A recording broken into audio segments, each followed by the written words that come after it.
So you're obsessed about somebody, and man, I feel for you because I know that's a very, very hard thing to go through. I've been there, and the nights can be super hard. It's just so distracting, and there's so much ruminating on this. You can't really think of anything else because it keeps popping up in your mind. And it can take different forms too. If you're starting to see someone, I feel like that's a very common way that it appears. If you're already dating, maybe after a breakup, if you don't have a lot of experience and you're like a young guy, it can happen even if you haven't really started talking to somebody. Your mind just fixates on somebody, and then at least that's what it did to me. But I want to start first off just with the facts. You are 100% biologically induced in this experience, meaning don't feel like you should be toughening up or that you should be mentally stronger. Like, this is a big deal. You probably acknowledge this already because you are watching this video, but this obsession causes us to romanticize them to the point of fantasy. You're not hooked on them. You're hooked on the feeling of them, which was created in your head. This feeling is of a person that does not exist. And this is especially true for those who barely know them. You can't, in any capacity, say you actually have an accurate picture of them in your mind. It's just not possible. Like, I remember years back, high school, grade 10, grade 11, so like 2005, 2006, maybe 2007. And I wanted to like date somebody. And I opened up my yearbook and I'm like, I'm going to choose somebody that I want to date and ask them out. Very difficult thing, especially for somebody that doesn't really have the typical self-esteem and confidence to be able to pull off, especially in high school when, you don't really have much to work with at that point in terms of, your self-esteem or whatever. But I opened up my yearbook and I boiled it down to 2 girls that I wanted to ask out that were like realistic, but like, still like attractive. And one of them was dating somebody that I, kind of actually looked into. And the other one, I'm like, okay, I'm going to ask her out. And I just became like fixated on it, especially because asking out was so hard. And I knew I just wanted to do it. I remember just opening up their Facebook page because Facebook was the main thing back then, and just cycling through their photos over and over and over again. And it was just like, I picture it now, and it was just crazy to do something like that. But that's just, the position you're in. That's just how the emotions can actually make you feel. I did actually end up asking them out. It was like literally the last day of the year. It was graduation. So 2008. Yeah, I guess I took that long to do it. I'm not sure. Maybe this whole thing started later, but literally the last day of high school. And I finally did it. And it was just like, they were just sitting alone in this like corner of school, which was like, all right, I have to do it. And I just like, gave them my yearbook to sign, and it worked out. Yeah, we dated for a couple months, which was good. But it did actually happen, or it does, well, not really anymore, but it for a long, long time after, it also just like any rejection, anytime you're like wanting to text somebody and they're not texting back, that's all practically the same elements of what we're dealing with. And now, if you've been dating somebody for a while and you actually can say that you know them to a good enough degree, like if you really think that they're the one, you have to remember that the one is also somebody that chooses you. Like, that indifference between you, where you're not on the same page, that should be closure enough. But that's the thing about obsession, that it doesn't matter if I tell you it's just a dopamine hit, it's not love, or that you have no logical reason to feel this way because you don't know anything about them.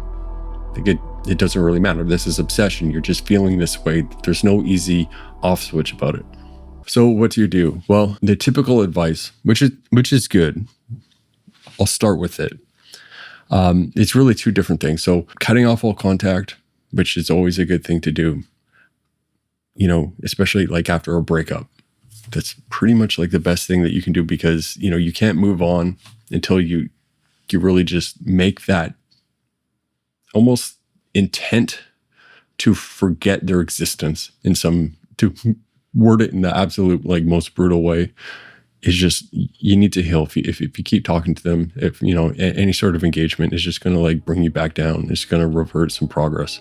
On the other hand, it's things like cognitive behavioral therapy, which is way out of my wheelhouse to actually, you know, I'm not qualified to instruct it or anything, but essentially the thoughts come up, you actually become aware of them, try to label them as such, recognize that they're a big deal, and just under no circumstance ever actually acting on them.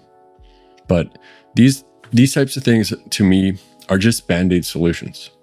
They don't really make change because it doesn't help you prevent it from happening again. But let's just get right down to the root of it. There is a need that is not being met. If you're wanting to prevent this from ever happening again, there is a need that is not being met. And you can call it some insecurity or some uncertainty about yourself or whatever it may be. It doesn't matter. The fact is that this is a problem of scarcity. You would not feel this way if you were talking to several women like her at the same time. I'll say that again. You would not feel this way if you were already talking to somebody, to several women of her caliber, for lack of better words, at the same time.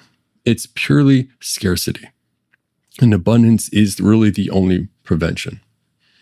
And I know it's not easy. There's no shortcuts, but that's how you know that it's actually worth overcoming. Now, it's easier said than done, but there's one thing that just so many guys miss, and it's so critical. It's the biggest trap. And it really was like the number one moment, I would say, where things actually started to change for me, gain more confidence, have more results with dating and women.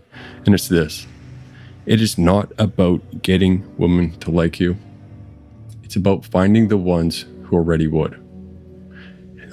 That might not seem like a big eureka moment, but if you're actively talking to somebody that doesn't show that level of interest, that is being a net negative because it's causing you to be so obsessive, to just be constantly looking at your phone, there's no return on this. When you instead really truly understand that it is a numbers game, and that almost all of your time should instead be put in towards doubling down on the apps or going out and cold approaching, working on your appearance and all that, that is the focus that has an actual return. There's always a return. You're either learning or you're getting results.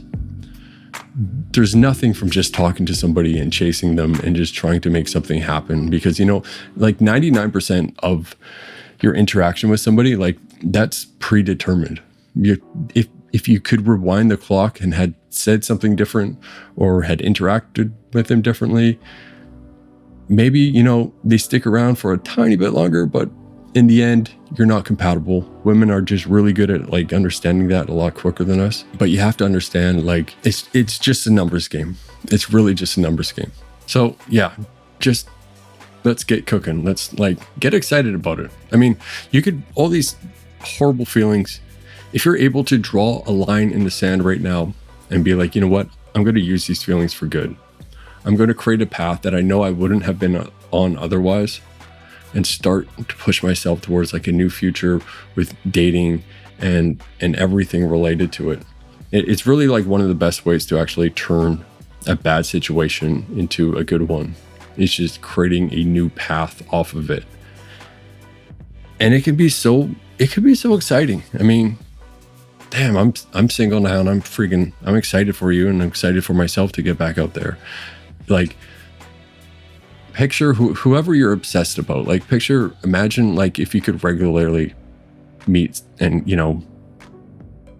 if you could regularly meet someone as amazing as the person that you're talking to. That should be very, very exciting, because it is very much on the table.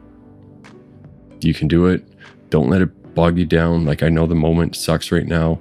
You don't deserve to feel this way. So let's make sure it's the last time that you ever do. Peace.